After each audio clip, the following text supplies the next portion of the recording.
I'd like to introduce the principal element of the main event here.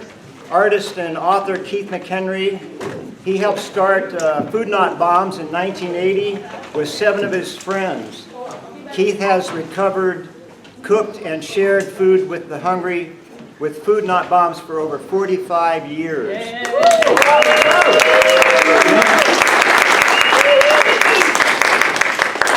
Yeah, keep it up. He was arrested for making a political statement by sharing food with the hungry in San Francisco, spent over 500 nights in jail, and faced 25 years to life in prison. Amnesty International declared Keith a prisoner of conscience in 1995 and called for his unconditional release. He wrote and illustrated Hungry for Peace, How You Can Help End Poverty and War with Food Not Bombs, the Anarchist Cookbook, and his memoir, Soup Street, which is being presented here on this table. Keith has traveled all over the world speaking at colleges, bookstores, and community centers. When traveling, he helps share meals with local volunteers in one of nearly 1,000 Food Not Bombs groups in 70 countries. Yeah. Love that applause. Keep it up. He is an officer in the National Union of the Homeless and the Santa Cruz chapter of the California Union of the Homeless. He also volunteers with Brave and Free Santa Cruz. Keith helps prepare and share meals with the hungry in Santa Cruz, California. He also responds to requests for information on how to start, maintain, or find local Food Not Bombs chapters. Let's give it up for Keith McHenry. Oh, yeah.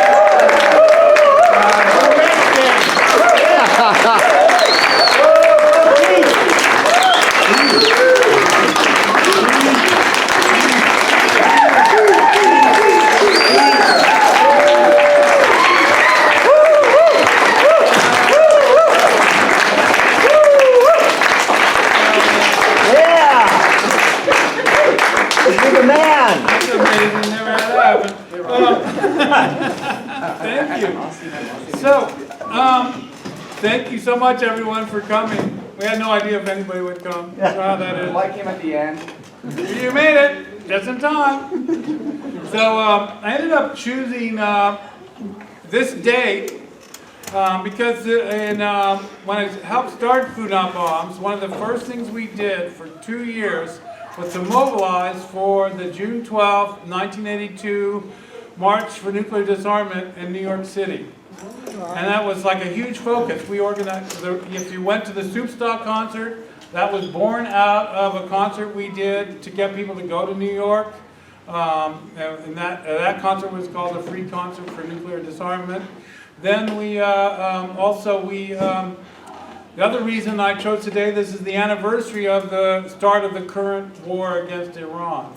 Oh. And I chose this room because the last thing I did in this room was attend Joy Benet's memorial service. Oh. That's how all this works together. So I started writing this book originally in 2003 when I moved to Taos, New Mexico, and I was very, very ill.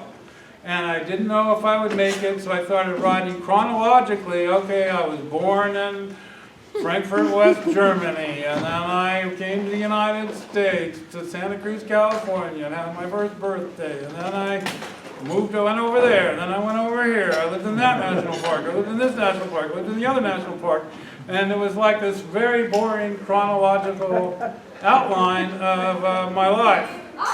And then the FBI totally, as has happened a number of times, which you can read about in the book, turned my life upside down, so I abandoned that for a bit.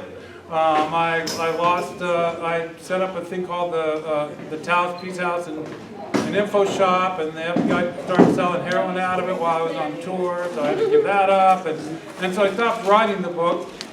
And then eventually I moved to Santa Cruz again, and a friend of mine said, oh, there's an author named Nick Flynn who is teaching a workshop on memoir writing at 1440 multiversity. So it turned out in a little bio that he had his first memoir, Another Bullshit Night in Suck City, which became a movie called Being Flynn, takes place in Boston at the same time I was doing Food Not Bombs in Boston. And one of the origin stories of Food Not Bombs is that we were going to dress up as hobos and have a soup line out of the side of the stockholders meeting of the Bank of Boston. And Reagan had just been inaugurated 30 days before, and our message was that the bankers here that were investing in nuclear weapons and nuclear power and Reagan would ultimately sink the country. Reagan was promising to divert money from social services to the Star Wars and to the MX missile program. And so so we thought, okay, we'll dress up as hobos and we'll go and do the soup line. But we only have like 8 of us. It doesn't look like a soup line. When most of you are serving the food, and so we thought this is not going to have very emotional impact to the people passing by. So I went to the Pine Street Inn, which is where Nick Flynn's book is centered around, and I gave a speech to the people. When Nick Flynn started working there, it had moved to another location, but I was actually at the Pine Street Inn location. And I gave a speech to about 30 guys sitting on tile floors and tile benches about this protest we're going to have the next day. And they're like, this is so cool, it's just like the 60s, what an amazing thing. And so they show up, about 30 people, all men except for one woman, and they are getting the food, and everyone is going, God bless you, and we're like, oh, this is hardcore. And then workers were going by, businessmen going, oh my God, Reagan's only in office 30 days, and there's already soup lines in America.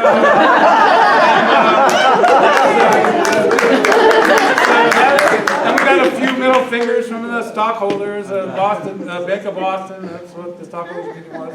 So anyway, the guys that came there said, you should do this every day. Because we have no food for homeless people. We get the Dunkin' Donuts and coffee in the morning, and then we get Dunkin' Donuts and coffee at night. But we have to go pile through garbage bins all day to eat. This would be great if you start doing it every day. So we thought that night we'd go, let's go to, why don't we give notice at our jobs and start doing this every day. So my job was working as a produce worker at one of the earliest commercial natural food stores called Bread and Circus in Central Square, Cambridge. And so I go to the boss. I'd been taking the surplus food to public housing projects across on Portland Ave, and across the street, one day the people getting the food say, they just opened a building across the street, they're designing nuclear weapons there. And like, oh wow, that would be a good name, Food Not Bombs. So that's where the name comes from. And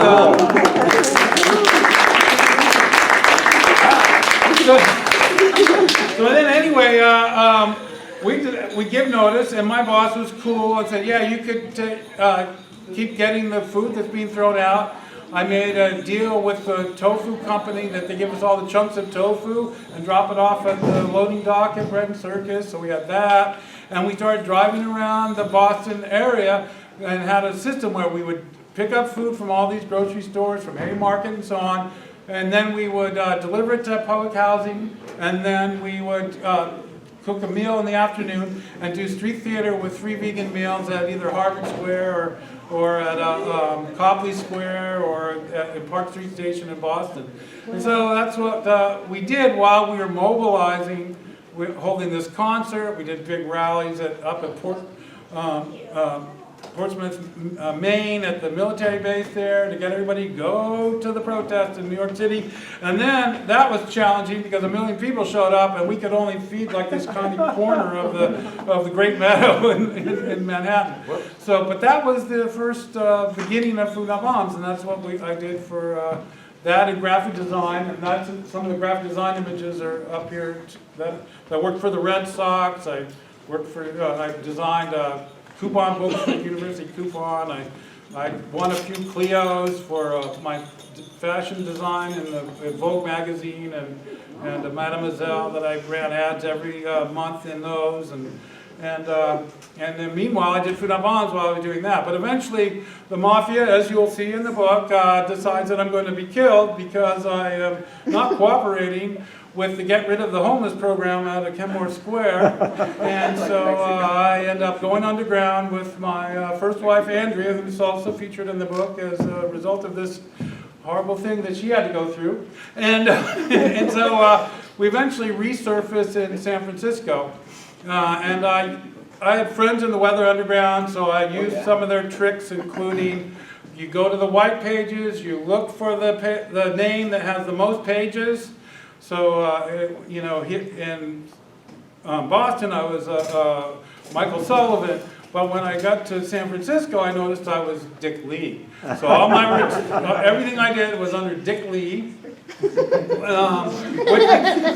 is an important aspect of the story because ultimately the police happened to get my real name and my phone number through a conversation they were listening to between me and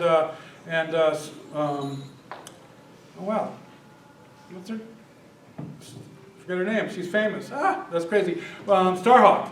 And so anyway, then they wiretapped my phone. They, you know, a lot of big problems happened. I eventually, as has been introduced, ended up doing 500 days in jail. I settled my 3 strikes case, or I pled out for 1 felony, assault, battery, strong arm robbery. Got credit for 500 days, credit for time served. I got tortured 3 times during that experience, put in the stress position page, things of that nature. And in growing up, I grew up in national parks, as I said. So I'm going to read just a little bit of the book. Oh, please do. And it's really good. How much are the books? See, Drew read the book already. Who read the book already? Part of it. See, a lot of people have. Woo! Marilyn says it's a page turner. Yeah. Yeah, you can't put it down. Yeah. It's 2 in the morning, I'm reading, I better go to bed, it's 2 in the morning. Yeah. I'm going to read the first chapter, called The Rio Grande of Cholera. The mystery of our destination excited me. All I really knew was that my little brother Bruce and I would soon be playing on the southern edge of our nation. Our baby sister Dolly must have cried for every inch of the 1,200 miles of pavement our family covered from Grand Canyon to the heart of the West Texas wilderness. The nearest grocery store was more than 2 hours away by car. I loved the feeling of living at the edge of the world. No between-meal snacks or analog TV for us in Big Bend National Park in 1963. Just the pure open skies and endless vistas, punctuated by my father's tales of Candelia wax smugglers winding their burro trains through the washes under the cover of moonless nights. I have fond memories of the one-room schoolhouse where 30 of us would start each morning tuning on our plastic recorders. And I remember that hot day when President Johnson's wife, Lady Bird, shook my brother's hand. The biting scent of the greasy, bright green creosote bushes cooked in the 100-degree heat hung over the alluvial fane that was our limitless playground. Bruce and I woke each day with the sun, shoveled cheap, crumpled cowboy hats over our stubby, blonde crew cuts and dashed out into the 1,000-square-mile Chihuahuan desert. We armed ourselves with our favorite stick or lariat and slapped our thighs as if they were those of the horses we pretended to ride.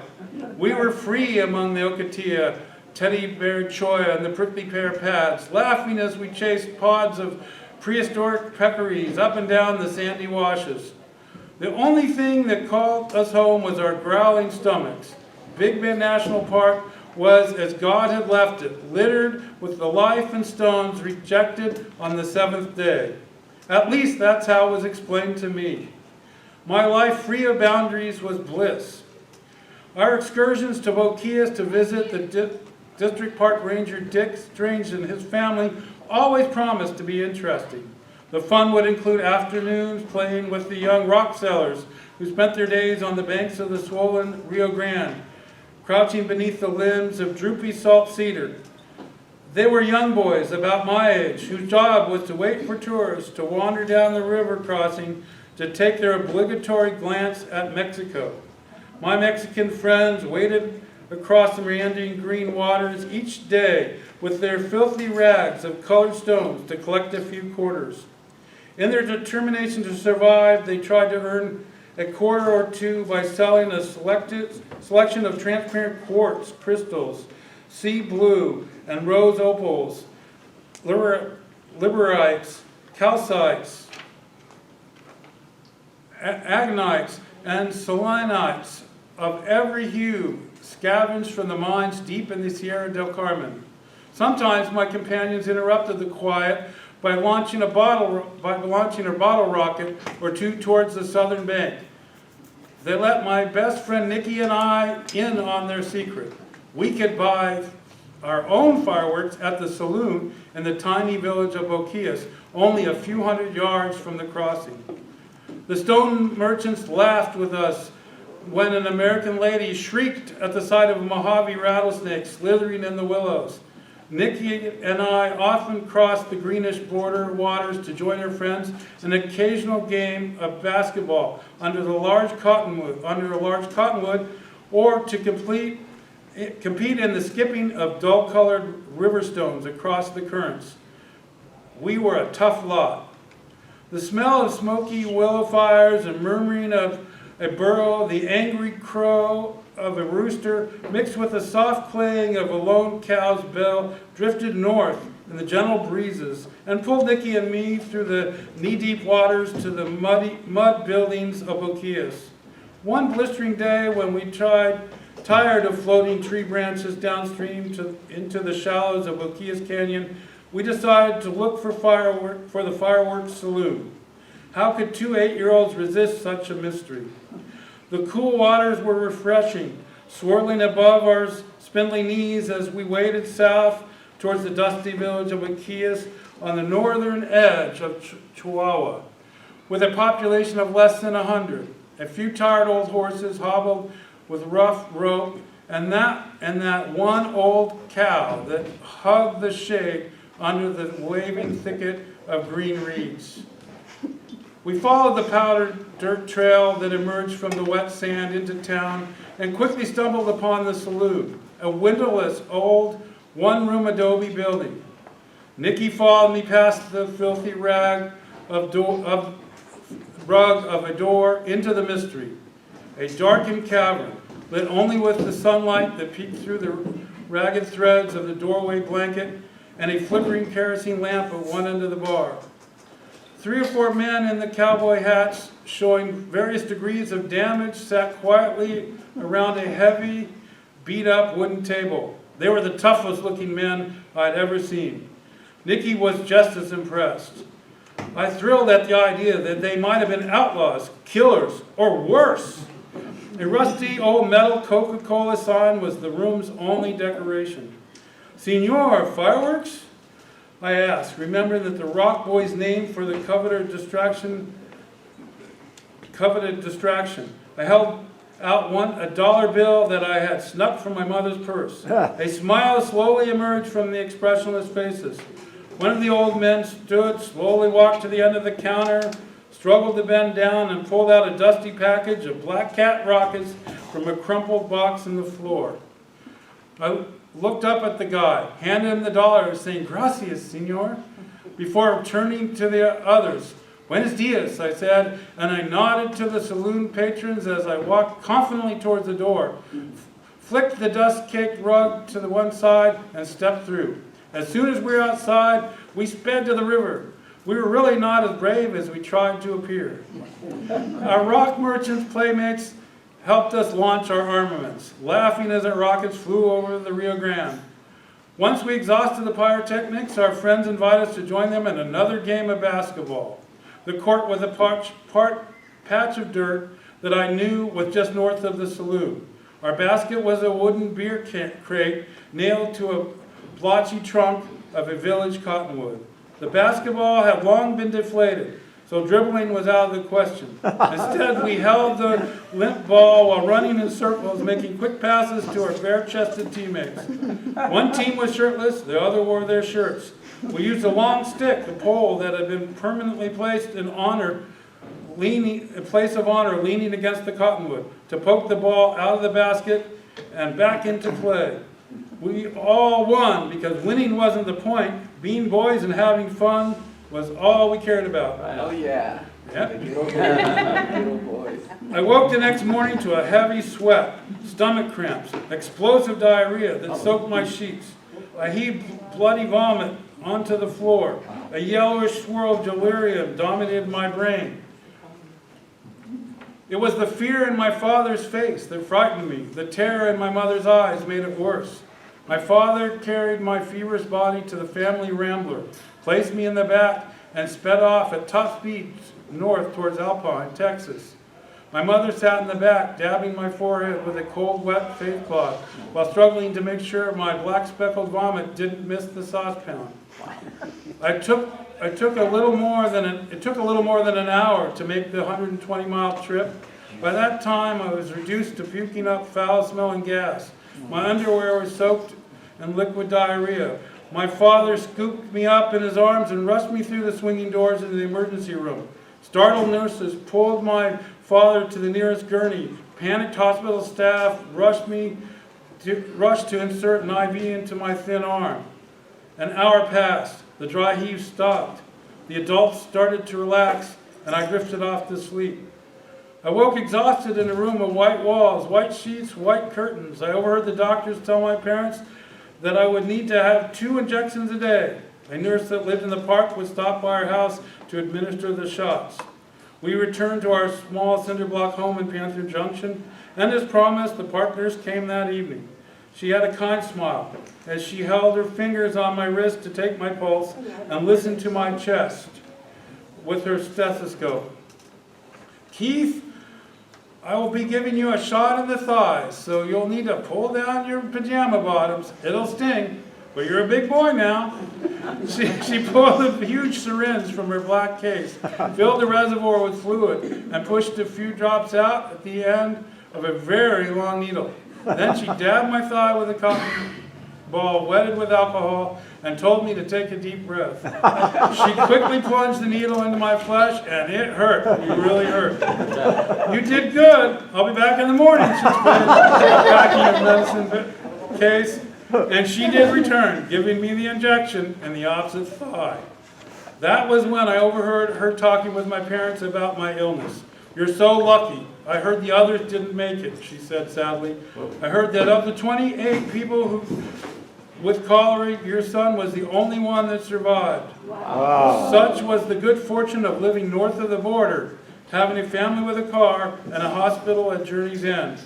A few months later, our family returned to Boquillas to visit Nicky and his family. My friend was eager to tell me about several of the rock-selling playmates were among the dead. Keith, yes, Keith, really dead like just in the movies. Wow. That's the first chapter. That's what happened. You're a survivor. So,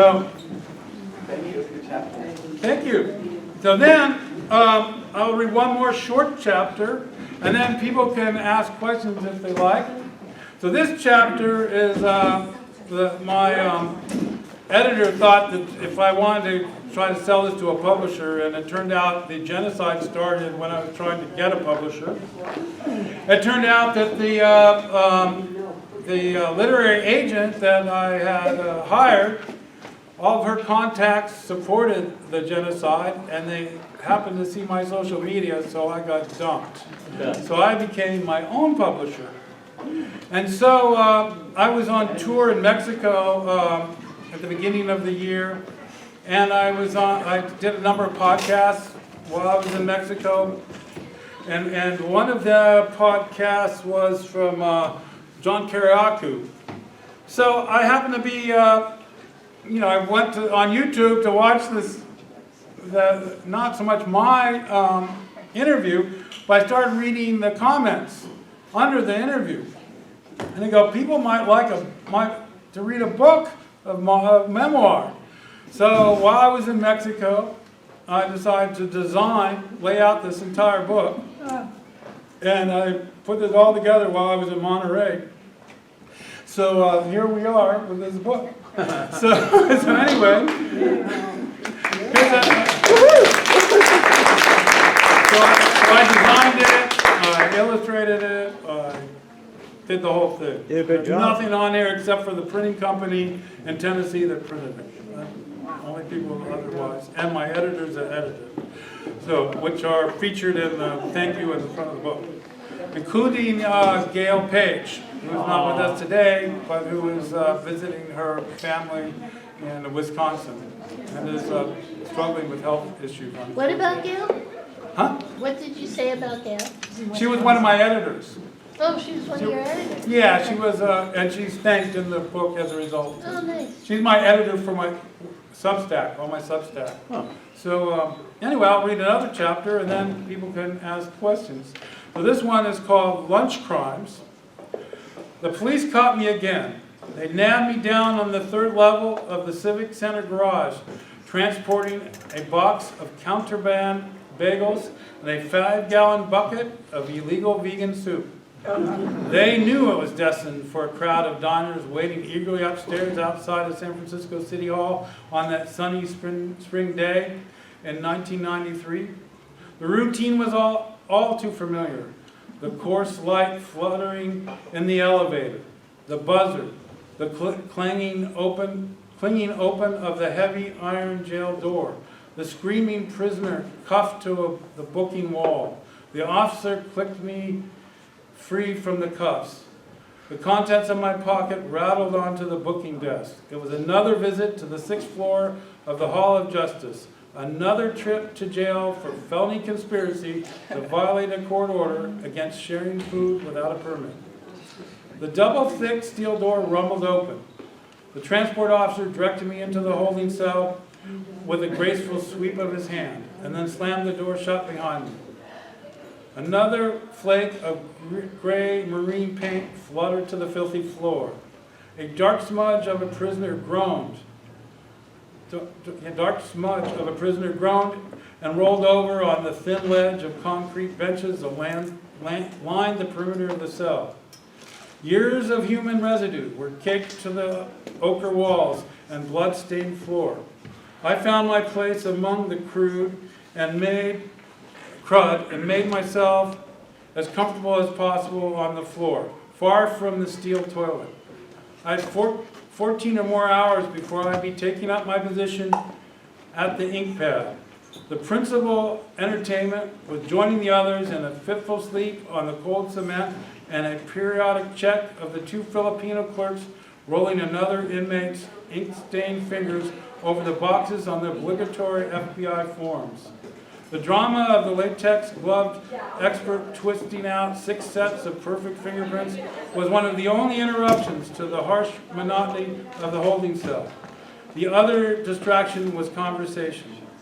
"That was crazy. I can't believe we got caught," laughed one of the 2 sharply dressed black men in their mid-30s as he smacked his thigh. They said enough for me to glean that they had eaten a lunch of lamb chops and mashed potatoes at Charlie's Diner on Polk Street and tried to slip out on the check. Dine and dash, as we call it in the business.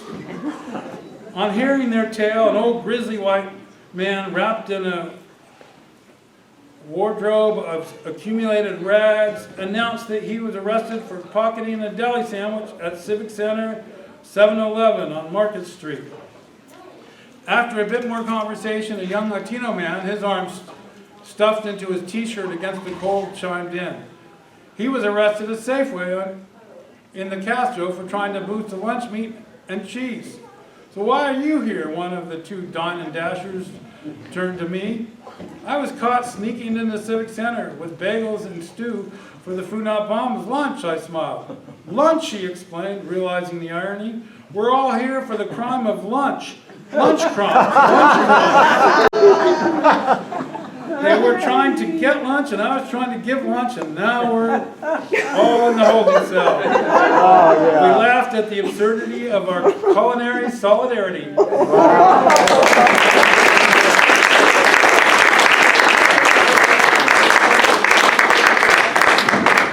That's the holding cell so I was at a Rodney King protest marching through the mission, and our legal observer was a guy by the name of Van Jones. And so we get all 250 of us are arrested, we're kettled, between like Howard and whatever it was, I forgot the other street that we were kettled between. So we're all in jail, and so I'm in this room with Van Jones for 14 hours. And then Van Jones later on, he has a bio. And we did a lot together. And I have a chapter I'm writing right now about Van Jones and my relationship with him, because it's too weird, in the next memoir. So stay tuned for 12 months, you can read that. But anyway, so the... Is that the Van Jones? Yeah. Okay. Yeah. So, in fact, last conversation I had with him, I was finishing writing Hungry for Peace at a Cozy's across the street from the White House. And he was going, isn't that weird? You're out in front of the White House, because I was doing a protest called The Change We Need Now, where I made two loaves of bread in a solar oven every day. We call it White House Solar Bread, and we'd announce at about 5 o'clock, White House Solar Bread, White House Solar Bread, and everybody would gather around and we'd take it out of the solar thing. And you could smell it. We were in the middle of Pennsylvania Avenue at that time. And we did that all summer. So anyway, that was the last time I saw him. And he was like, oh yeah, I'm on the inside, you're on the outside, and, okay. And he said, buddy, Glenn Beck's going to have me fired because I was in Storm, which was a Marxist group at San Francisco State. At the time I met him, Van Jones. So anyway,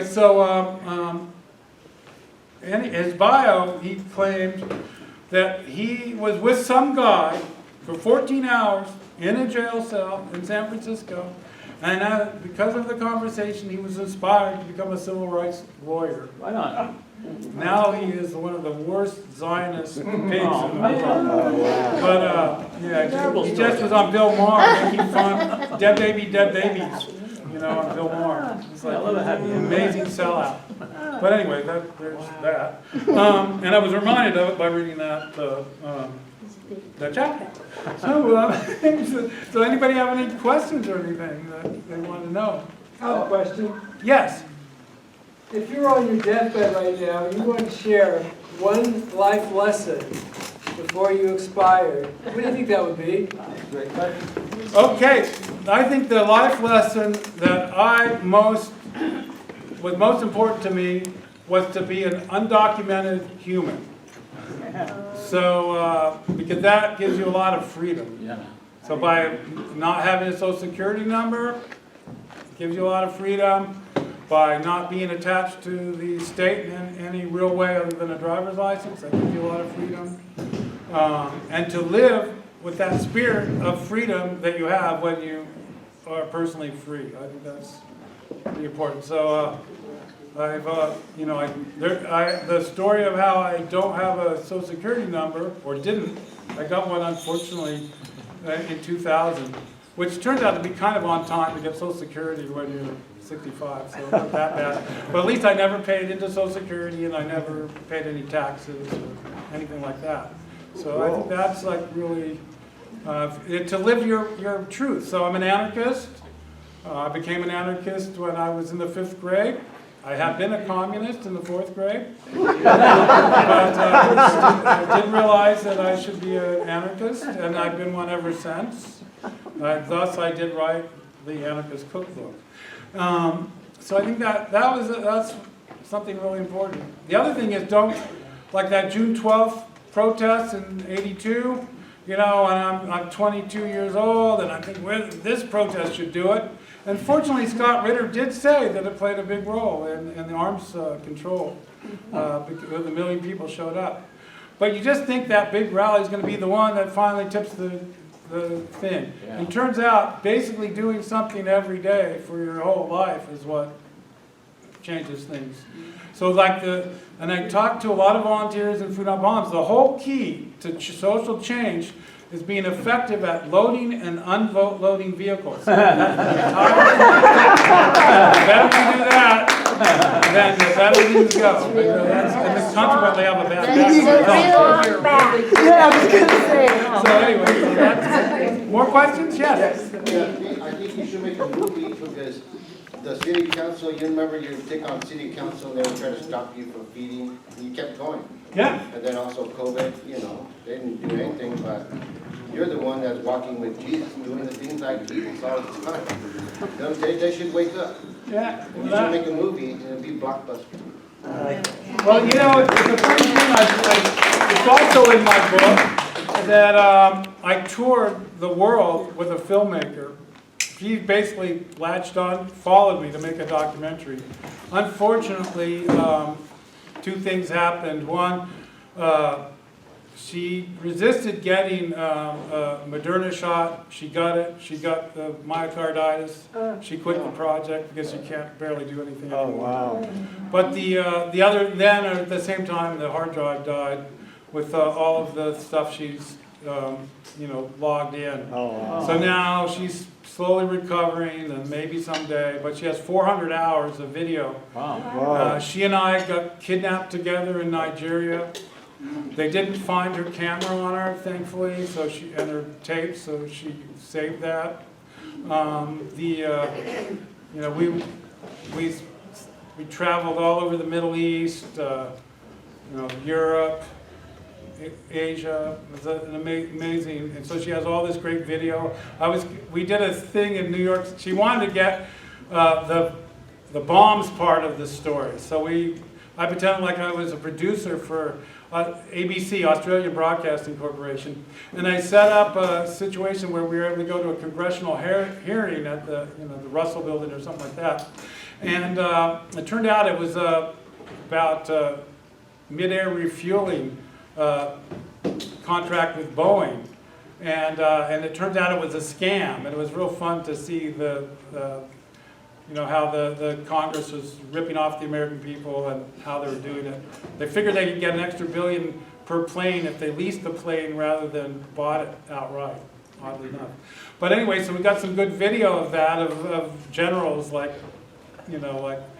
arguing that you needed more weapons and stuff like that. So then another thing that I was on a tour and the FBI was like clamping down on, I didn't realize it at the time, but I was getting news that something bad was happening at the Taos Info Shop, Peace House and Info Shop, which turns out that they were running a heroin business out of it. I go home after I speak at Princeton to the Princeton House, or whatever it's called. George Washington, I guess, had stayed there.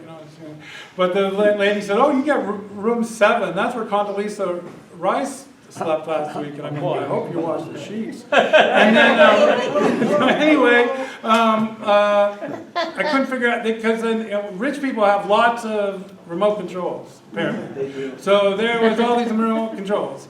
And so I figured out one would work on the TV. So I get the TV on, and I don't like TV, but I thought, well, there's book TV and C-SPAN. So I'm watching this lecture in C-SPAN where they're going, so, who's more dangerous, Al-Qaeda or the people that serve vegan meals in the parks? And this is in April of 2009. And the State Department official at Tufts University is like, well, it's, we know that the people serving the vegan meals will be around another 30 years. But Al-Qaeda, they probably won't even last another 20, and it's not very popular to strap bombs on yourself and blow yourself up. But these guys are like real friendly that do the vegan meals, and they're really influencing the American public. And it could be a point where there wouldn't be enough money for the military to defeat Al-Qaeda. So at first I'm thinking, well, I must be hallucinating that. But then I go to see my dad. So I speak at Harvard Law. I go to see my dad, stay at my dad's place in Hingham. He was already asleep. I go to his wife's sewing room, and I turn on the little TV, and sure enough, it's C-SPAN. Same exact lecture. saying the exact same thing. I'm like, I did not hallucinate that. It turned out to be true. But I was so overwhelmed with what was going on in Taos that I forgot to try to get a copy of the video, and I've been trying to get a copy of that, because that's like really good endorsement. So, but these guys can't find it. Any more questions? I Yes. have a question. Okay, Karen? What was the diagnosis of your illness when you were a child? I had cholera. You had what? Cholera? Oh, cholera. Yeah. Was that from drinking the water? It's for me wading across. So Boquillas in those days, it's like a lot nicer now apparently, because I follow stuff about Big Bend online. But in those days, the toilet was on a sandbar in the middle of the Rio Grande, and the crossing was downstream from where the toilet was. Wow. So that all of us going back and forth across the river ended up getting some of the water in our mouth and getting the bacteria that causes cholera. Wow. Yes. So how were you so political at such a young age that you were a communist in the 4th grade, but an anarchist by the time you were in the 5th grade? Okay, very interesting. So the reason I was a communist was because my best friend, Gerald Flanagan, and I loved the fact that the communists were able to send a rocket into orbit and circumnavigate the Earth. We thought, that's really cool. Those commies know how to make rockets and do stuff like that. But then my dad gave me a book called Walden, and I had just learned to read because I have dyslexia. In fact, if you want your book signed, you have to talk to Kathleen and write your name on a note card, because I will misspell your name and you'll get to have a misspelled name in your book for the rest of your life. So, so anyway, I was reading, I go, wow, I've never read an adult book, so maybe I should read on the duties of civil disobedience in the back. So by the end of reading his essay on why he spent the night in jail, which also supports my reason of never paying taxes, of being a war tax resistor, I said, he says the government governs best that governs least. That's one of his messages. And so then I read Walden, and then I go, aha, now I'm an anarchist. So that's how I specifically have that tendency. But also, on the cover of the book, you will see that there's a picture of me with my grandfather, my mother's father, and his name is John Phelan, and was John Phelan, and he was on the military intelligence team that planned Pearl Harbor. And he was often told me about how they needed Pearl Harbor because Americans wouldn't fight against the Japanese if they didn't have a false flag. Then I also watched him argue with McNamara, Secretary of Defense McNamara, and with his best friend Curtis LeMay, advocating that they drop the atomic bomb on Hanoi because they had to send a message to the communists that America was so out of control that Hiroshima and Nagasaki weren't the only, that we weren't afraid to do it again. And he, his big claim to fame, and while he's arguing with McNamara and on the phone in his house in Needham, he had photos of the firebombing of Tokyo. So he led, even today, it's the most deadly bombing campaign in world history called Operation Meeting House, and he was the point person for that, the firebombing of Tokyo. And he also, while stationed in Burma, directing B-29s to bomb Japan, he also was working with the Burmese leadership to set up a heroin distribution network to the United States to poison the black community because they were very worried that because the GI Bill had, like if you were white, the GI Bill would probably help you get a house. If you're black, you weren't going to get that. But you're dying together in the Pacific or in Europe, and they figured black people would be kind of pissed off, so the best way to make sure there's no revolution of black people is to get them stoned on heroin. So he's very proud of that. And I remember at his funeral, he died when I was a freshman in high school, the pastor was like, what a godly man, what a godly man. And I was so angry. I was 14 and I go, my grandfather said there was no God. He was in a he said, I'm in a satanic organization. There's no God. There's only Satan. What is and I'm like, that's really harsh to be praising him as a godly man. That was hypocritical. I was really pretty upset about that. And then it turns out that while he's having these arguments with Curtis LeMay, Curtis is trying to get John F. Kennedy to bomb a mall in Miami to blame it on Castro so they could go into Cuba with that Northridge, Operation Northridge. So anyway, that's all these things. I also have a flyer, if you don't want to read a whole book, called How Did I Know? And it kind of, because people point out that I don't share the politics of a lot of people, because I happen to know. And I know from direct experience. And part of it is I'm under surveillance for over 50 years, and I've done all this time in jail. I've been beaten many times. After I divorced my first wife, I had one real relationship shortly after that, then the rest were honey traps until recently. It was just the last chapter in the book. So anyway, there's that. That's how that happened. Yes? Hey, Keith, I have a question for you. I'm going to see your advice for people who want to get involved. I'm going to see your advice for people who want to get involved. I'm going to see your advice for young people who want to get involved in activism. And what's your advice for young folks like me who want to get involved? What's your advice for them? And what's your advice for young people who want to get involved? These are 25, and then these are 18. What's your advice? Young people who want to get involved. What's your how to get involved? For young people who want to get involved. Oh, you got to get involved. You're already involved. Yeah. You got to get out there on the streets. I've been a communist since 2020. Been a communist since 2021. Everyone, been a communist since 2021. And I supported Bob Bacon since 2023. So I started supporting Bob Bacon, and then I followed because I'm seeing people. Okay, so first I supported Bob Bacon, and then I followed because I started the whole no kings BS. No kings is BS. No king, and so that's why I follow him. But I'm still a Marxist-Leninist Maoist at heart. And that's why I don't vote. And that's why you won't see me voting at the polls. And that's why you won't see me voting or endorsing the winner for office. Because there are a bunch of crooks. Let me tell you something. Every politician is a crooked liar and a thief and a scumbag and an oppressor. Yep, and he writes really great things outlining how corrupt the people are. So you should be his Facebook friend, man. It's like really good. Okay. Yes. Why don't we have a question? I just want to say that it's a privilege to be here, Keith, and with everyone here in Santa Cruz. And as was mentioned earlier, Keith is on the National Executive Committee of the National Union of the Homeless and was a founding member of the Santa Cruz Homeless Union. And I cannot tell you what a treasure Keith McHenry is to this entire community, to the struggle against poverty and for the empowerment of poor people. Now, when we began reconstituting the National Union of the Homeless in 2017, 2018, 2019, we had a school we call Officer Training School. Keith was part of one of the instructors and students. Wherever he goes, he's an instructor and a student. He's always learning, and he's always sharing what he's learned.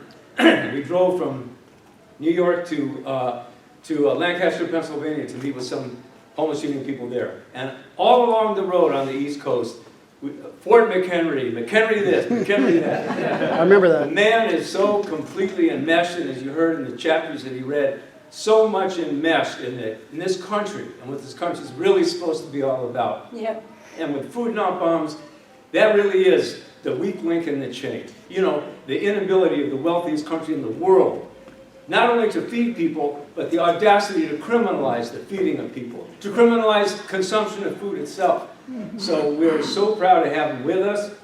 I'm so glad to be here. I'm definitely going to buy a book, that's for sure. And again, Keith, you have I was directed to come here on behalf of the Executive Committee to thank you and congratulate you on this excellent book. Thanks very much.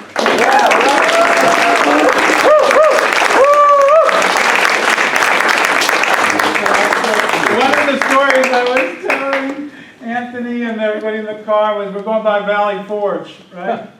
And they go, yeah, there's a plaque at Valley Forge where it quotes George Washington saying, if it wasn't for McHenry, his good spirit and humor, we would have never made it through the winter. Dr. McHenry. They were talking about you. Huh? And he was talking about you, personally. Yeah, Dr. James McHenry. And that's another funny thing is that when I start Food Not Bombs in Cambridge, and I'm 22 years old. And Dr. James McHenry gets recruited by Is that Benjamin. your mom? Huh? Is that your mother up there? Oh, you missed That's it. me. There's a lady in a boat next to a guy who's got a national park. Oh, that's shirt. Nancy Dixonson, and my dad's, she's a reporter, and my dad's canoe Oh. paddler down the river. I don't know if she's alive anymore. But anyway, yeah, so he was recruited by Dr. Benjamin Rush. He came to North America in 1773 and to study medicine with Rush. Rush is most known by as being the person that proposed the Department of Peace. That's what, if you remember, that was a conversation for a while. Anyway, so he gets recruited by the Sons of Liberty to set up a field hospital in Cambridge for the Battle of Bunker Hill. And that's where Washington meets him, and that's when he becomes a member of his staff during the war. After the Valley Forge, he gets reassigned to Lafayette's party, so he's fortunate enough to be at the surrender of Cornwallis at Yorktown. I get to live in Yorktown, which is where the photo of my grandfather is taken on Easter Sunday. And I start Food Not Bonds when I'm 22, a 5 to 10 minute walk from where Dr. James McHenry set up that field hospital. Wow. Kind of weird. And then I worked at Bunker Hill Monument for a summer and gave tours of Boston end of the battle from the very top of the monument that's there. I read all of Carlos Castaneda's books between giving speeches to tourists about the Battle of Bunker Hill. You found your place on the fort. Yeah, and then Fort McHenry. I mean, that's he was Secretary of War, James McHenry. He did one of the earliest weapons procurement scandals, which is he ordered a fort be built in his home district, and then they named it after him. So that's cool. Yeah. I was wondering, how many chapters are there of the Food Not Bonds now, including all of Asia and Europe? It's way over 1,000. So in the last, almost every week, well, yesterday I discovered Redwood City Food Not Bonds. I never knew about it. Nice. So it turns out there's there. At the soup stock, some Boston Food Not Bonds people, 2 different groups of Boston Food Not Bonds people came to that concert, and they're going, oh, do you know there's a Medford and a Roxbury and a Dorchester and a Malden and Waltham, and there's like all these chapters around the Boston metropolitan area, and people often said, what, a lot of journalists, the ones that rarely do talk to you, like, well, what did you think when you started? Did you think it would become 1,000 cities in 70 countries? And no, we were hoping there would be one in Amherst. And we tried, but it never stuck. So, now there's been one there, Northampton and Albany, and they're every day. It's insane. When I just found a new group in Ecuador, and the one. Yeah, it's beyond belief. If you go to the foodnotbombs.net website and go look at the locations map, you can see it's a lot of places. Some they come and go as well. Like the Kenya one, Nairobi was really active. Now it's not. I got to visit these places, which is really great. I always convince somebody to buy me an airline ticket. I think I need to go to the Philippines and Indonesia. Oh, here. Buy you an airplane ticket. And I get there, I know there's enough bombs. I go often with like $12 and assume I'm going to live. And that's what I did for my whole life. So, there's some more questions? Yes? Are there any photos of your mother in the slideshow or the book? And can you tell us a little bit about her? Yeah, so you might probably will show up again, which is the woman milking a goat. That's my mom milking Strawberry, her favorite goat, best goat. And she got like 3 quarts in the morning, 3 at night. Wow. She had 6 does and 2 bucks. I became a vegan because I bought her, I saw in the Burpees catalog that she had in the kitchen that I could buy fertilized eggs from Burpees. But being like 16, I thought, well, I'll save the money. I won't get sexed eggs. I'll just get whatever comes. So what you get is 25 hens and 25 roosters. And you know, I put the little boxes, they send them in underneath my bed. I put I would always, on Cape Cod, I always stayed on the porch outside. I really loved it. Huge big bed, lake in front, couldn't be better. And so I have my little light bulbs under there, and I hear the peeping, peeping, peeping, and it's all so beautiful. And now I've got all these little chicks, and I work with this guy named Tommy Gifford to build a little chicken coop behind her goat barn. And I give her the little chicks, and it's just wonderful, and my mom's so happy.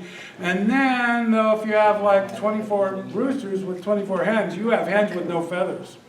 And then so my dad's like, oh man, we're going to have to start butchering the roosters because they're going to get too tough to eat. I'll show you how to do it the kosher way. So he teaches me how to do it.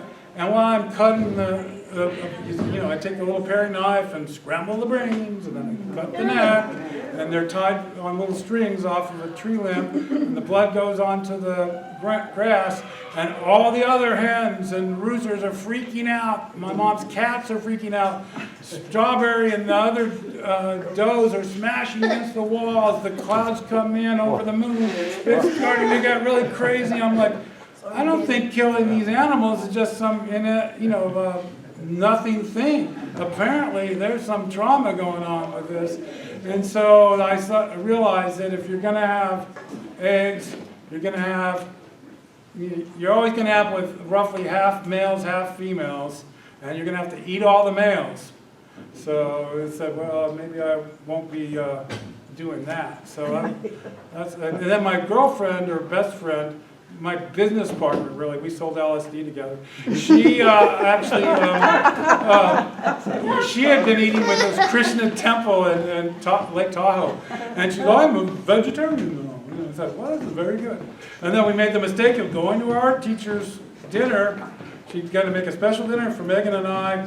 And she had a big thing of steak there. And we're going, we didn't think this out. We don't want to embarrass Mrs. Olson, so we ate the steak. But anyway, so my mom was born in Mount Auburn Hospital in Cambridge, Massachusetts, and then she died of cancer, lung cancer. Our farm was poisoned by the U.S. Air Force, where they dumped jet fuel over our community, and 65 women in our town of 5,000. Got lung cancer and died. Wow. And oddly enough, RFK Jr. was the head lawyer in the case. We got no money because it turns out the government said, well, you know, we have to land F-16 fighter jets somehow, so screw you. So, yeah. So your grandfather is... Robert's got a question. Oh, I'm sorry. Yeah. I thought you were pointing. You know what? What is the kosher killing of that rooster? Can you explain that? Okay, what he says was kosher was the hanging them upside down, so all the blood would go to their brain. And then you put them out of their misery very quickly by opening their mouth and putting the knife in and spinning it real hard, and then cutting the net and letting it drain. My dad's Episcopalian. Why is he? I don't know. How is that kosher? I have no idea. He's a Episcopalian. I was trying to understand. Yeah. I don't think he hardly knew any Jewish. I don't know how. I have no idea. He just called it kosher. Anybody know how you kosher kill a chicken? Okay, why is it kosher? Hang the animal upside down so the blood drains out rather than draining back into the body. Yeah. So that must be the. Oh. But my dad was Episcopalian. I don't have this in the book, but I'll probably have it in the next book. But we had one Jewish family in Luray, Virginia, and we had mandatory Christian education, like you do in public school. And so you know, and one of the Pentecostal churches came every month, and the other came every Thursday. And of course, Easter is not so kind. little buck age would have to sit in a chair in the hallway because we're having the Christian education. Of course, at the end of Easter, you come out and yell at him that the Jews killed Jesus, and you torment him. And his family actually hung out at our Episcopal Church socials, and so we were friends with the family. And in those days, you could go to the 5 and 10 down on Main Street and buy a colored only, white only signs, for sale signs, and no Jews allowed signs. And they're made by Whammo, just like today.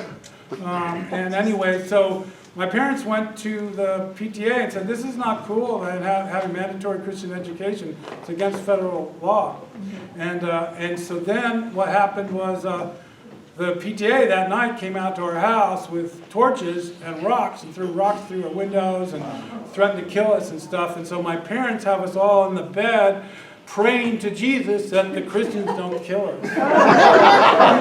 Irony. Over here.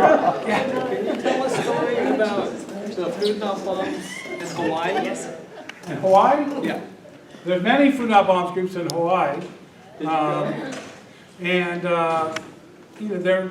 I just did a whole presentation in Maui on Zoom to the Hawaii chapter, to the Maui chapter. But it's needed in Hawaii, that's for sure. And there's I think almost every island has one, or two.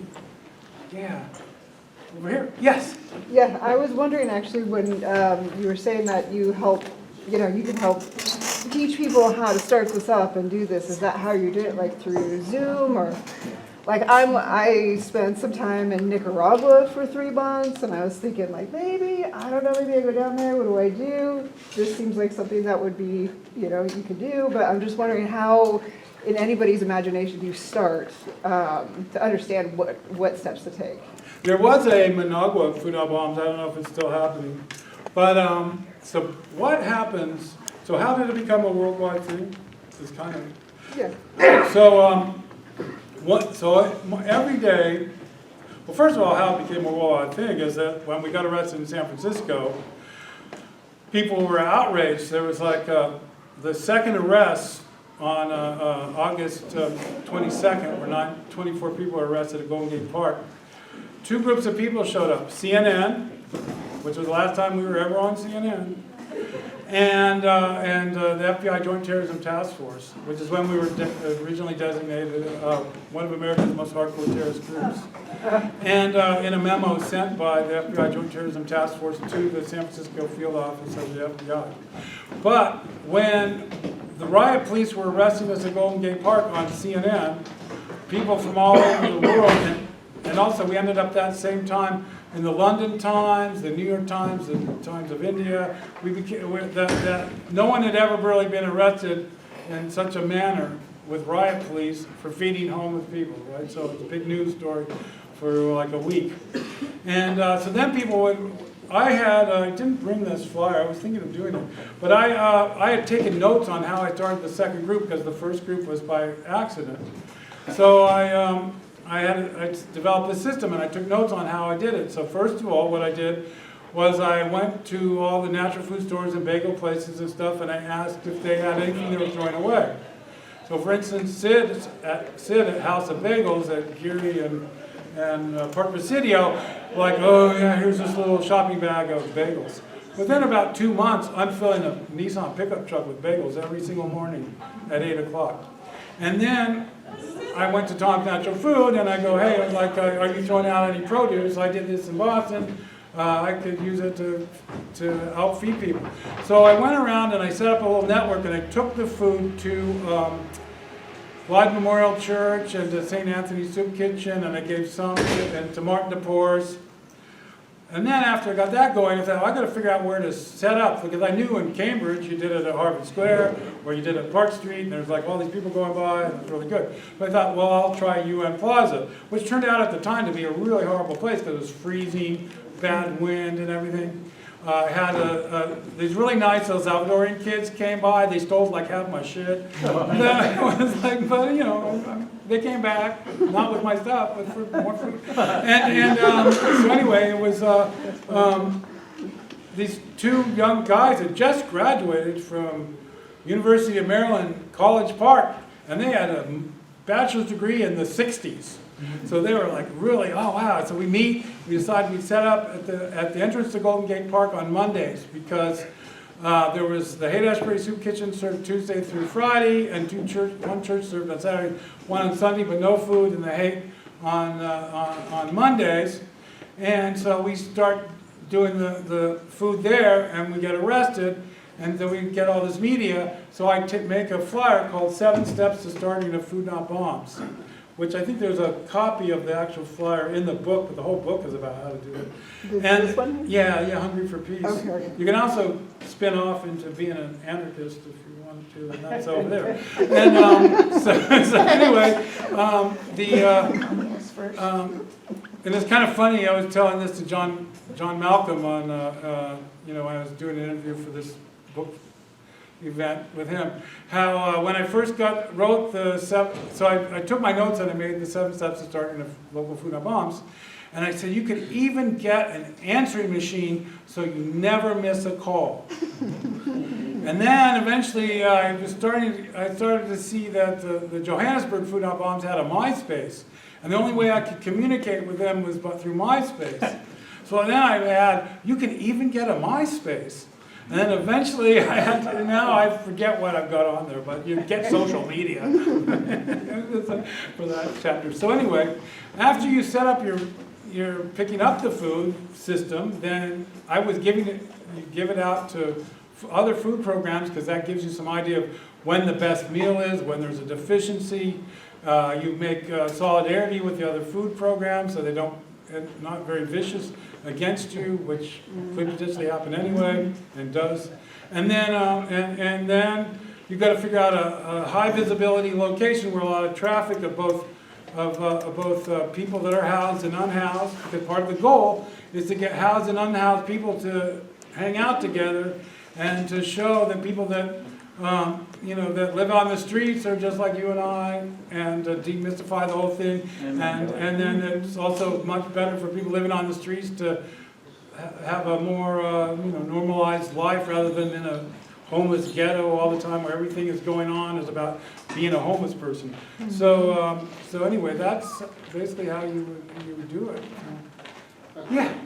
About do you have a story with Peter Carrera, because he opened the St. Francis Soup Kitchen, because he passed away, but you have a story connected, if he would help you and the police would go back and they won't harm you or anything, I don't know. Something anything about... Yeah, there's a story about that. That's interesting. Yeah, so when we were getting arrested every day for feeding people, this one here, the woman on the left of that last one was head of military intelligence for the Pacific Rim. I typed her resume, and then she got to get a job at KCBS, and she became a reporter at KCBS and interviewed me a lot. but I happen to know she had a master's degree in information extraction from Fort Ord, and her undergraduate was from Fort Huachuca in information extraction. And one of her employees was Michael Aquino, who was taking the little kids out of the daycare at the Presidio military base and doing satanic rituals with them as part of the whole MK Ultra thing. Wow. So she was the supervisor. Anyway, that was weird.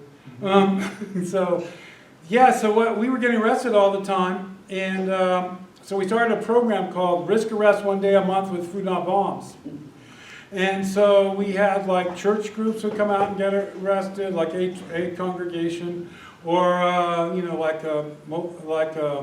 All People's Congress, which I think is now called Answer Coalition, and then you have all these different groups would all come out to get arrested, and one day a month.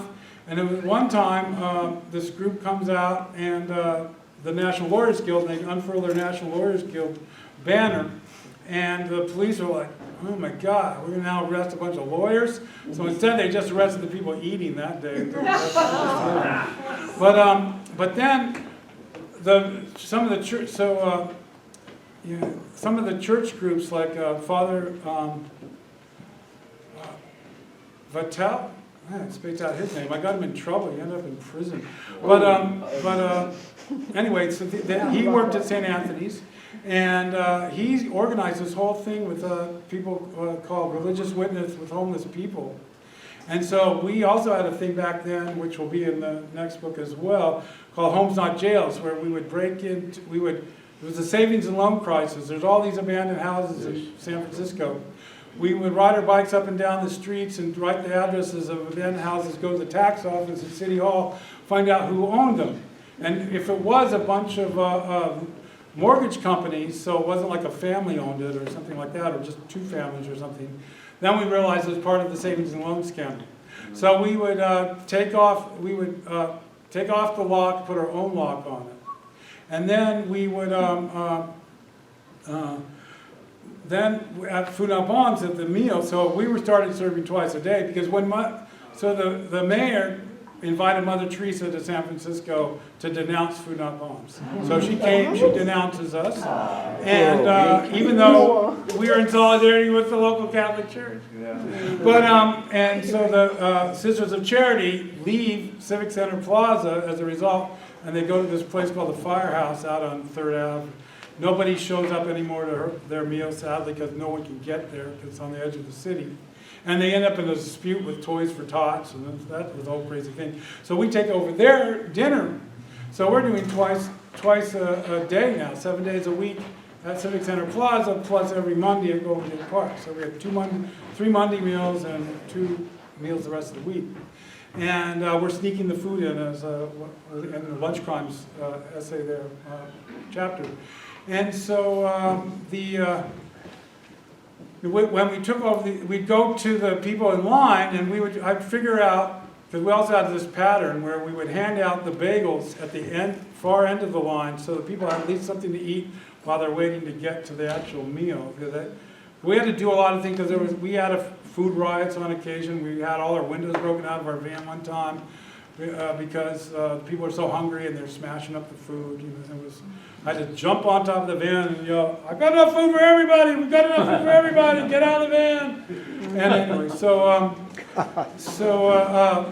what we do is we say, "Hey, meet us at this address at 9 o'clock tomorrow." And we would look for like the families with kids, or people in wheelchairs, or people that look like they're really ill, or whatever, where it could be super difficult to live on the streets. And they would show up, and we would have already cleaned the inside of the building, and we might have already turned on the electricity, turn on the water. We'd make them a lease so they would have legal reason to be there. And the neighbors would go, "Isn't that so beautiful? They're finally renting that old place next door." Wow. And if we figured out if you just show up at 9, no one steals a house at 9 in the morning. So we would eventually get arrested, some of us, and we get charged with burglary and things like that, and then we would go through the system. And so, according to Barbara Riverwater? Yeah. That's her last name. Her son wrote a book called No Trespassing, and the first chapter is called Homes Not Jails. And he claims that I think he's right, we had 400 buildings. We had keys to 400 buildings. Right on. And we kept people in one house. Takeover. Yeah, and he's happened again, that's for sure. I do have bolt cutters and crowbars and things that I have, we're ready. Yes. So I've been trying to get this straight for years. Your grandfather, first of all, his name was Phelan. Yeah. And is he your father's That's father? my mother's father. He's your mother's father. Yeah, my mother's maiden name is Field. So she seems to have turned out a bit differently than your dad. Yeah, I think some reason she was, my grandfather was probably misogynist, I would say, right? So he didn't care what his daughter, didn't pay attention to her. So he wasn't training my mom to become an intelligence officer and plot false flags and sell heroin and all that. So she just went along. And so my grandmother, her mom, her maiden name is Holland, she was voted the most beautiful woman at Dorchester High, 1932 or whatever it was, maybe even. And so Fitzy, of John Fitzgerald Jr. or whatever, he took her out on a date.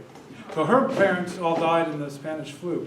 So they lived with like 20 other, Irish Catholics in Dorchester.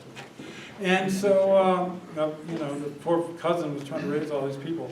So he honked the horn, and she was expected to go down and get in his car, and her guardian, her cousin, goes, "You can't go out with that guy ever again. He's a dandy."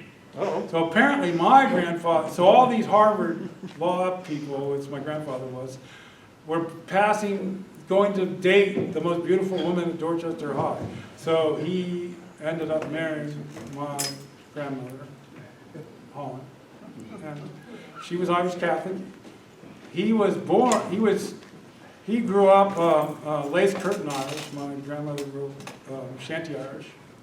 And so, he even paid to have my grandmother and my mother go see the coronation of Queen Elizabeth II. Now, we've been at war with these people for like 900 years. What are we going to see their coronation? But anyway, that's how the world works. Yes?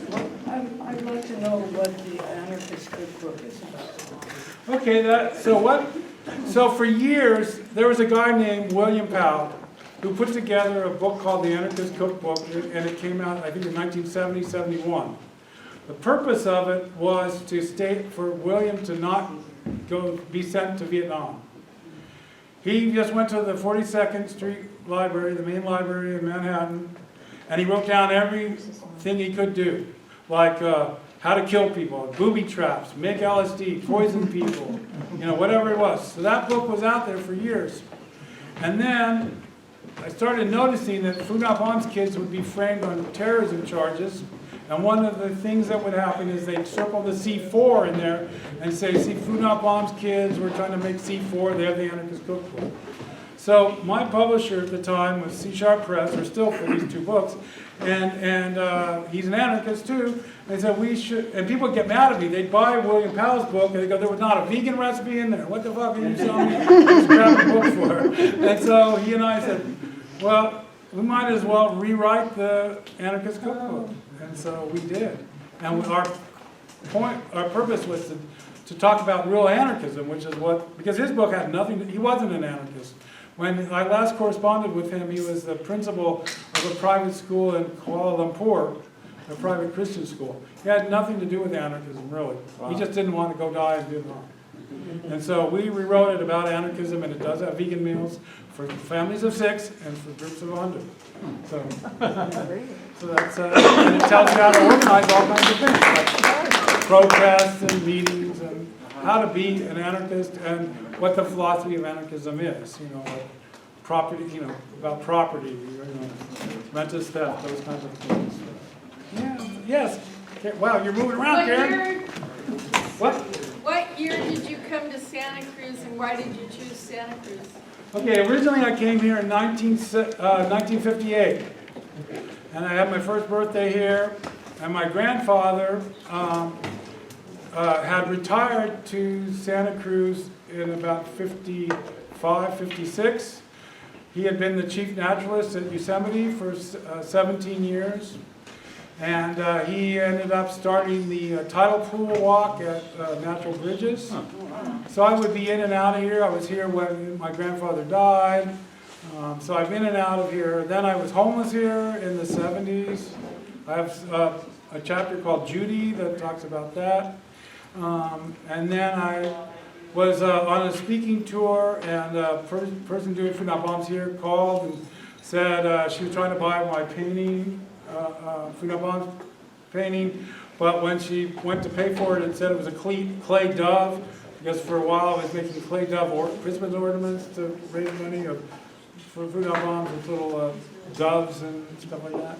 And anyway, so I got to talking and said, well, I'm going to be right by Santa Cruz on December 10th, speaking for Cindy Sheehan for governor thing that was happening. So why don't I stop in Santa Cruz? And so the local chapter agreed to host me speaking at Resource Center for Nonviolence, and I spoke there. And then Steve Place goes, you know, we can't do Christmas dinner this year.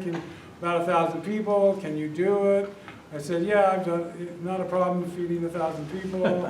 I'll stay. As soon as I get, I guess I might have gone on another tour to northern Mexico and then came back, and then I did the Christmas meal, and then I became friends with Joey Benet and all that. And so that's 2000. It's right after Occupy. I spent a ton of time doing Occupy. I went to maybe 20 Occupies, and I spent about 3 years organizing for that as well. Yes? That was fun. I'm kind of wondering about anarchism. It seems like one of the results would be you're just kind of focusing on your own conscience. It's about working together as equals. I agree, it's important. Yeah. Well, that's what I think it is, and about being responsible and not having masters, not being told what to do. I agree.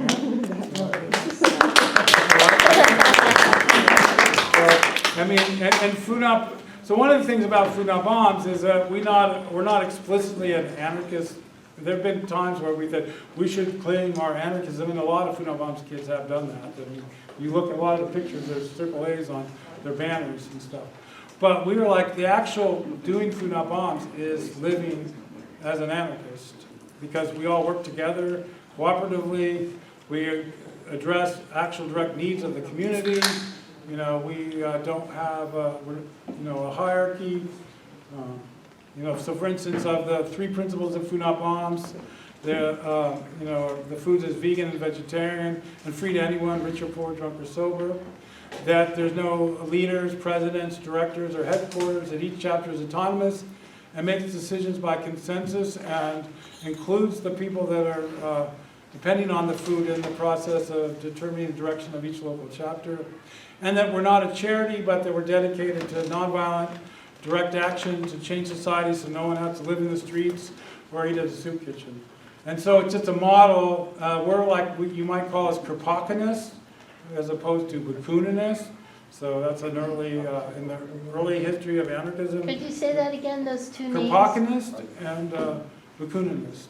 So Kropotkin, the prince, he wrote a book, Mutual Aid. That's where the term mutual aid comes from. Conquest for Bread. And he actually, Conquest for Bread is a very detailed account on how to organize a massive industrial society under anarchist principles. Pretty interesting. Yeah. And what are we having a Vanguard? And what are we having a Vanguard party? Like, as anarchists, like, what are we having like a Vanguard party? I think they could be like pretty authoritarian. As an anarchist, they could be authoritarian. As an anarchist, they could be authoritarian, like a Vanguard party. As an anarchist, you believe Vanguard party? Like, they believe they could be like authoritarian or like hierarchies, like having Vanguard. Yeah, see, that's the problem of Vanguard parties. The problem with them is you're supposed to follow the people that are in the Vanguard. Yeah, and sadly, a lot of times what ends up happening is they're just as corrupt as whatever the... See, you want to have total build-in with whatever the social change is, where everybody feels that they're a part of it, that it's they have agency in it, and unfortunately in the hierarchical... And I think a Vanguard party to overthrow the U.S. government now, you would end up, basically, Peter Thiel would take it over and be the head of the Vanguard party. Over insane. I am the leader. You all need to follow me. Yeah, so that's the problem. Start kissing my butt. Yes. Okay, I just wanted to say something. For those who wanted to start something, several of us, 6 of us actually, in San Francisco, in the Mission, got a little restaurant, a priest included, and we served meals. We got the food, off the ships when they come in because they couldn't take the food back out. Right. But, I mean, it worked great. When we get up, we do 4 a.m. in the morning to make sure the guys could come in because we had a lot of Vietnam vets who were sleeping out on the streets. They were afraid to be inside, so they'd be sleeping in garbage, those big garbage things. Anyway, I'm just saying it's really possible to start stuff, especially, we never ran into any problems for some reason in doing that. So, Yeah, well, the big problem, as they kind of pointed out, is the name is Food Not Bombs. Yeah.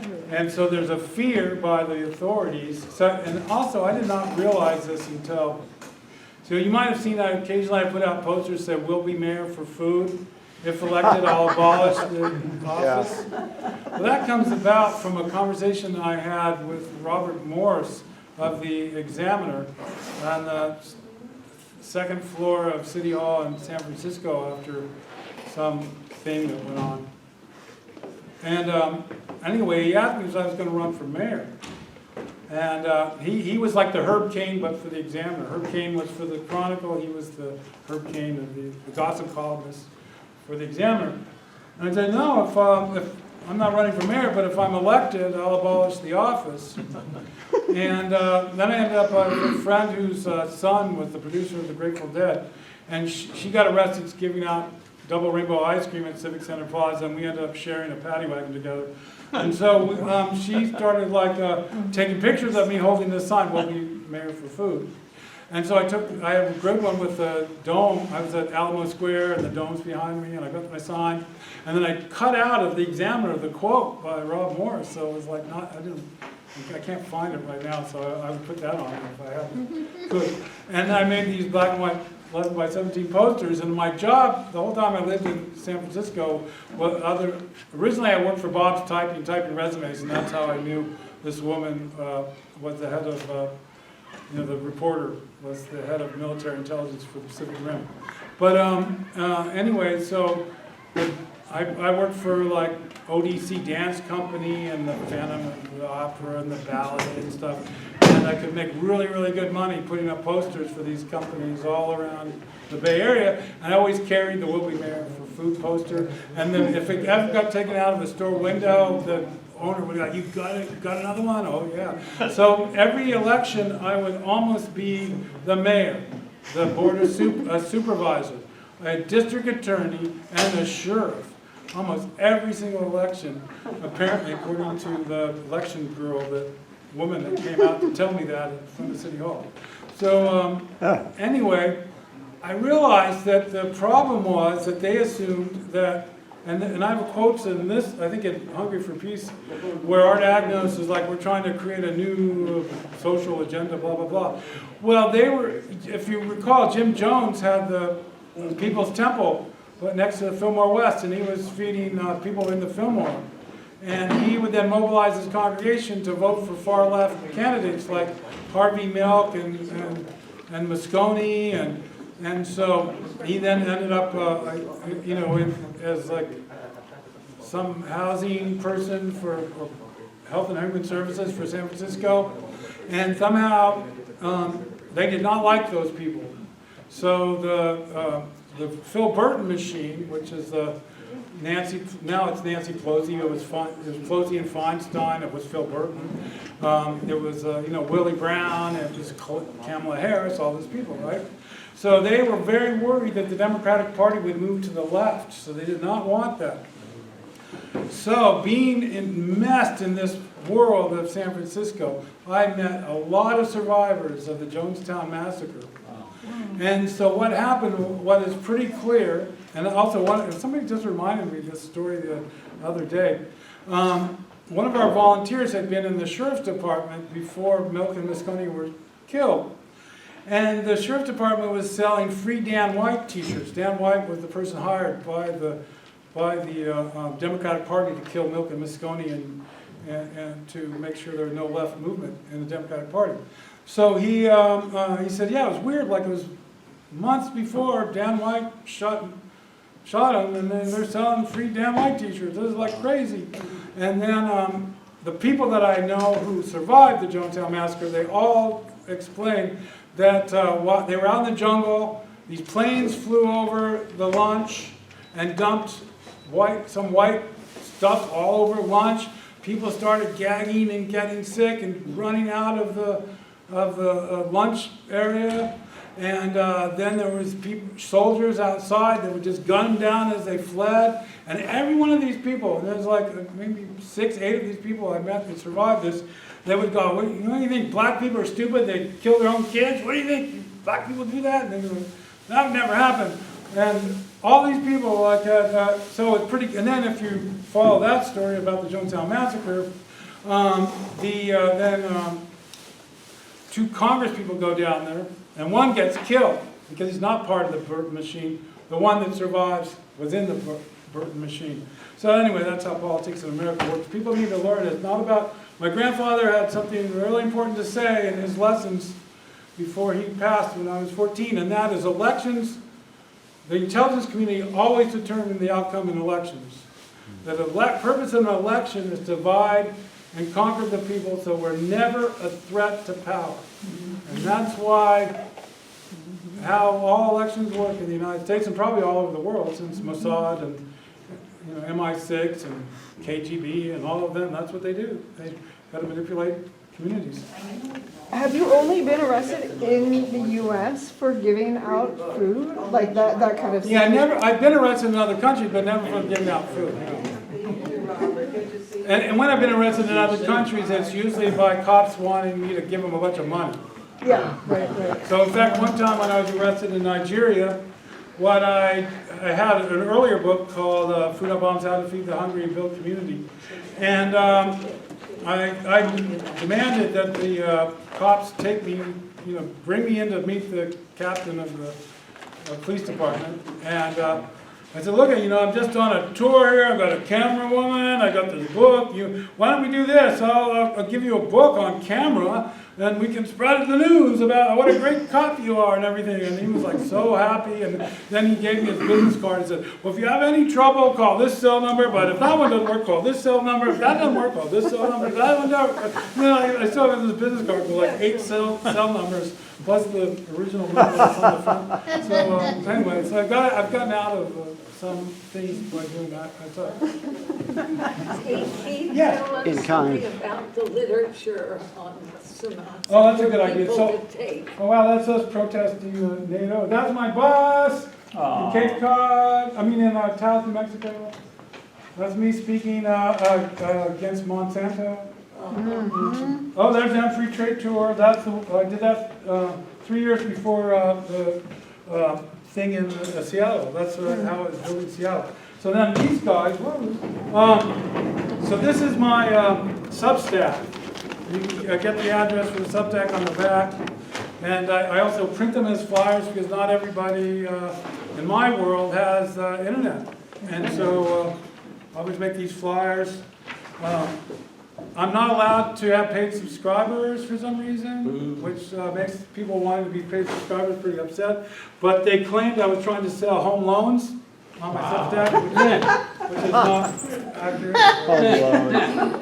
So anyway, there's that. But so and the most recent one, which is about Bookshop Santa Cruz, right? Oh, that's a really good one. Yeah, and so basically it talks about the people that are, it's the next one. Santa Cruz Mafia. Yeah, so basically they're, the Coonerty family, and that also means Michelle Prati, the husband of Casey Coonerty Prati, have killed more people than any other people in Santa Cruz County. So the targeting software that was used to kill the 168 kids in the first day of the war, exactly 12 months ago today, was partially designed by the company owned by Ryan Coonerty, who's now running for mayor. And Michelle Prati is, according to Casey, is above Mark Zuckerberg at Meta. And I don't know if Casey's right about that, but and we found that out because we protested the banned books event at Bookshop Santa Cruz because they that week had deleted Palestinians for Justice at Columbia University's Instagram page, erasing 175,000 followers. But also, he erased, for instance, a Facebook page of people that were vaccine injured from the COVID vaccine, and 47,000 people who had been writing about possible solutions and cures and what to do to overcome their illness. It just got deleted one day. So there's all this information out there that Michelle Prati's, and he's the head of safety at Meta, according to Meta's website. And so they're rabid Zionists, they're completely all for the genocide, and they have, they're connected to Leon Panetta, Jimmy Panetta, Joe Lansdale of Palantir is directly connected with Palantir. Joe Lansdale, for instance, he has a thing called Cicero Institute, whose one of its 5 focuses is to criminalize the homeless. Coonerty's all in on that. You know, if you watched him running for mayor, he's proposing that the only homeless people now are the service-resistant homeless people. They're all drug addicts and mentally ill, so they should just either be put in a mental hospital or a concentration camp. So he promises if elected, he will remove all homelessness from Santa Cruz, and there will not be a single homeless person here. And they will either be at a court. He was proposing before COVID that they be put in California National Guard facility in San Miguel on the Monterey border. And that basically everybody would go there. Then Donna Myers, who was the mayor at the time, were all like, yeah, that sounds like a good way to get rid of the homeless. We'll put them on buses and whoop, off to a concentration camp. And so that's exactly what's happening now. Yes? Oh, yeah. So, I heard you say that Pearl Harbor was a false flag, and I wonder what you meant by that. Did you mean that? Do you mean to say that Japan did not attack the United States? Is that what you meant? That's a good question. Japan did, in fact, attack Pearl Harbor, but what the U.S. needed was a big dramatic attack, right? So that everybody would be very upset. So what they did was, just like what's going on in the current war, they facilitated an oil embargo on Japan. They did whatever, pressure, try to get them to feel that they need to fight back. Then they never told anybody at Pearl Harbor that there was all these bombers were coming, Japanese bombers were coming there to bomb them. So and then they ordered all the ships to go into Pearl Harbor and line up. And then they had like camera people all ready. So when the USS Arizona gets bombed, there's great photos, which then the Hearst papers then put everywhere in the country. This is horrible, the Japanese are attacking us, we're unprovoked. But it was of course provoked. They spent years provoking it. They made sure that it happened. And that's a lot of times how false flags happen. So for instance, the most recent one of the Apache helicopter getting shot down, which may or may not have happened. You know, you can easily set up conditions to make something like that happen. So in the Pearl Harbor one, that's how that was done. Now in the accusing Castro, the U.S. itself was going to bomb them all and then say it was Castro. Yeah, so, that was Operation Northwoods. Operation Northwood. Yeah, look it up. It's on all online. Yeah, there's all the documents from that are online. Yes. What was it kind of similar with Vietnam as well with the Gulf of Tonkin? Yeah, Gulf of Tonkin Bay. There's Remember the Maine, which goes into the Spanish-American War. You have, you know, so it's a, and then other countries do it too. So that you'll go to, you know, like the USS Liberty being bombed was. Oh yeah. The idea of that was to blame, you know, Iran and get that war going back in those days. You know, so it's just a strategy that governments use, and particularly our government uses apparently a lot. So Gulf of Tonkin Bay, weapons of mass destruction was another version. Kuwaiti children taken out of incubators. Oh yeah. There's another one. Oh, they have them all the time. You'll have another one probably sometime in the next couple of weeks if we don't all get gung-ho about trying to overthrow Iran. So. And they're going to overtly just invade Cuba in July. They're already. Yeah, they're talking about taking Cuba out. At this point, it's kind of crazy. They don't even worry about it. Remember, you had to, weapons of mass destruction, weapons of mass destruction. Here they go, we're just going to bomb the crap out of Iran. Have fun. They didn't even do a false flag for that one. And they're also, as a result, not getting a lot of support. You know, that's how they do it. Well, I guess everybody has to come up here with $25 and buy a book.